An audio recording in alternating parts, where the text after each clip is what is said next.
अच्छा, कल 3 Indian players ने हाफ सेंचुरी बनाई है। Number 1 KL Rahul, number 2 Hardik Pandya और नंबर 3 बॉलिंग करते हुए भुवनेश्वर कुमार। तो इतना लाइफ खराब हो गया, इतना लाइफ खराब हो गया मेरा। कल रोहित भैया एक बात बताओ, आपने भूवी भैया से कुछ पैसे उधार लिए हुए हैं क्या, कि जो वापस नहीं कर पा रहे हो? अगर ऐसा है तो देखो, हम फंड रेजर चला देंगे, लेकिन अब हमसे भूवी भैया का 19वां ओवर नहीं झेला जा रहा है। कहते हैं डिफेंड करते हुए 19वां ओवर सबसे ज्यादा जरूरी होता है, और रोहित भैया वो ओवर बार बार भूवी भैया को दे रहे हैं, और फिर उसमें भुवनेश्वर कुमार भर भर के रन दे रहे हैं। एक बार हुआ समझ में आया, 2 बार हुआ हमने कहा चलो कोई नहीं, लेकिन जब पता है कि बंदा डेथ ओवर में हमारी डेथ करा दे रहा है और आपको उसको खिलाना भी है, तो फिर शुरू के और मिडिल ओवर डिलीवर करा लो ना भैया। कसम से हमारी आंखें अब उस इंसान को ढूंढ रही हैं जिसने कहा था कि रोहित शर्मा महेंद्र सिंह धोनी की तरह कप्तानी करते हैं। अरे घंटा, धोनी के पास इससे आधे भी अच्छे गेंदबाज नहीं थे, लेकिन किसको कब कहां कैसे यूज करना है धोनी को आता था। अब आप आईपीएल में ही देख लो, धोनी दीपक चहर को एक साथ 4 ओवर करा देते हैं, क्योंकि धोनी जानते थे कि उनके पास ड्वेन ब्रावो हैं जो सिर्फ डेथ ओवर में गेंदबाजी करते थे। लेकिन यहाँ तो एशिया कप और उसके बाद अब ऑस्ट्रेलिया सीरीज में भी ऐसा लग रहा है कि मैं रिपीट टेलीकास्ट में देख रहा हूँ इसको। बताओ, 209 रन अगर हम 19वें ओवर में चेस करने दे रहे हैं, तो फिर वर्ल्ड कप तो भैया राहुल जी खत्म, टाटा, गुड बाय, गया। खैर, वीडियो शुरू करते हैं, मैच के बारे में बता देते हैं। ऑस्ट्रेलिया के कैप्टन ने टॉस जीता, फिंच भैया ने, और हमें बैटिंग करने को बोला।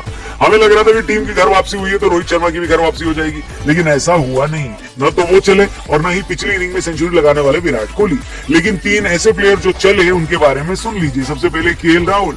कल जब प्रेस कॉन्फ्रेंस हुई थी तो कुछ जर्नलिस्ट ने केएल राहुल को बोला था कि लोग आपके स्ट्राइक रेट को लेकर परेशान रहते हैं। केएल राहुल ने जवाब दिया कि हमें सभी क्रिटिसाइज करते हैं, लेकिन अपने परफॉर्मेंस को सबसे ज्यादा क्रिटिसाइज हम खुद करते हैं। एशिया कप में, या यूं कहिए कि पिछले 1 साल में केएल राहुल के स्ट्राइक रेट को लेकर बहुत सवाल थे, जिसको एड्रेस करना राहुल ने कल से ही शुरू कर दिया। 35 गेंदों में उनके बनाए 55 रनों ने इंडिया को बढ़िया शुरुआत दी। इसके बाद मिडिल ऑर्डर में आए सूर्य कुमार यादव। एशिया कप में सूर्य कुमार यादव नंबर 1 बल्लेबाज बन सकते थे, लेकिन एक तो मोहम्मद रिजवान बढ़िया चल गए, ऊपर से हांगकांग छोड़कर सूर्या भैया किसी और में नहीं चले। लेकिन उनकी नंबर 1 की मुहिम ने कल फिर रफ्तार पकड़ी और उन्होंने 25 में 46 रन बनाकर इंडिया को मिडिल ऑर्डर में मजबूती दी। और फिर एंड का हम क्या बोले, आजकल तो हम कुछ बोल नहीं रहे हैं, बोल तो खाली हार्दिक भैया का बल्ला रहा है। मतलब ऐसा समझ लो कि उनके सामने केजीएफ के रॉकी भाई भी फीके, पुष्पा फ्लावर है तो फायर अपने पंड्या भैया। मैं झुकेगा नहीं साला। राजा मौली की आरआरआर इतनी बड़ी ब्लॉकबस्टर नहीं है जितनी ब्लॉकबस्टर हार्दिक पांड्या की बल्लेबाजी है। हार्दिक ने ऑस्ट्रेलियन गेंदबाजों की तबीयत से कुटाई करी, आखिर के 3 गेंदों में 3 छक्के लगाए और अपनी 30 गेंदों में 71 रन की धुआंधार पारी से टीम इंडिया के स्कोर को 208 तक वो ले गए। आमतौर पर इंडिया में इस टाइम से ओस की दिक्कत चालू हो जाती है, यानी बाद में गेंदबाजी करना मुश्किल होता है। शायद इसीलिए ऑस्ट्रेलिया के कैप्टन ने पहले गेंदबाजी करना सही समझा, लेकिन 209 का टारगेट बड़ा होता है भैया। जैसा कि हमको पता है, ऑस्ट्रेलिया वाले तो ऑलरेडी बड़े वाले हैं, उनको बड़े टारगेट से कहां फर्क पड़ता है। फिंच ने पारी की शुरुआत ही छक्के के साथ करी। 3 साल बाद T20 टीम में वापसी कर रहे उमेश यादव ने अपने पहले ओवर में 3 चौके खाए। ऐसा लग रहा था कि ऑस्ट्रेलिया वाले 20 नहीं 15 ओवर में टारगेट चेस कर देंगे, लेकिन स्पिन गेंदबाजी करने अक्षर पटेल ने फिंच को बोल्ड मारा। लेकिन इसके बावजूद कैमरन ग्रीन ने हमारे लड़कों को बहुत मारा। ग्रीन को शायद चंडीगढ़ में कुछ खाने को नहीं मिला था, क्योंकि वो सिर्फ चौके और छक्के मारकर हमारे अरमान खा रहे थे। मात्र 30 में 61 रन बनाए ग्रीन ने।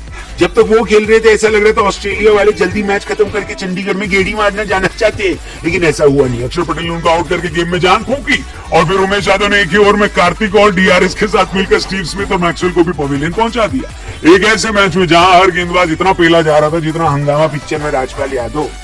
हम कोई मंदिर का घंटा है कि कोई भी आके बजा जाता है। उस मैच में अक्षर पटेल ने मौज करा दी। विकेट पे 4 ओवर में से 17 रन देकर 3 विकेट लिए। लेकिन फिर वही 19वां ओवर और फिर वही भुवनेश्वर कुमार बेन स्टोक्स याद आ गए। उस ओवर की आखिरी 3 गेंदों पर 3 चौके लगाकर मैथ्यू वेड ने अपना नाम मैथ्यू वे करा लिया। अब आप पूछेंगे डी कहां गया? अरे डी वाले डंडे से तो उन्होंने हमें पेला ना भैया। आखिरी ओवर में बचाने के लिए सिर्फ 2 रन बचे थे हमारे पास, और कल तो भैया हर्षदीप भी नहीं थे जो मैच में जान डाल देते। खैर, इंडिया ये मैच 4 बॉल और 4 विकेट रहते हार गया। ऑस्ट्रेलिया ने पहला T20 मुकाबला जीता और सीरीज में 1-0 से बढ़त ले ली है। आपके हिसाब से हार की वजह क्या थी? कमेंट बॉक्स में कमेंट करके बताना। एक पोल डाली हुई है हमने, वहां भी ऑप्शन पिक कर सकते हो। बाकी इसी मुद्दे पर कल हम आपके लिए वीडियो लाएंगे, लेकिन जाने से पहले यही कहूंगा कि सब्सक्राइब वाला बटन जरूर दबाना, फेसबुक ख्याल रखना, वैसे ही जैसे रोहित शर्मा 19वें ओवर में भुवनेश्वर कुमार का ख्याल रखते हैं, ठीक है? खैर कोई नहीं, see you tomorrow, bye bye, take care, जय हिंद।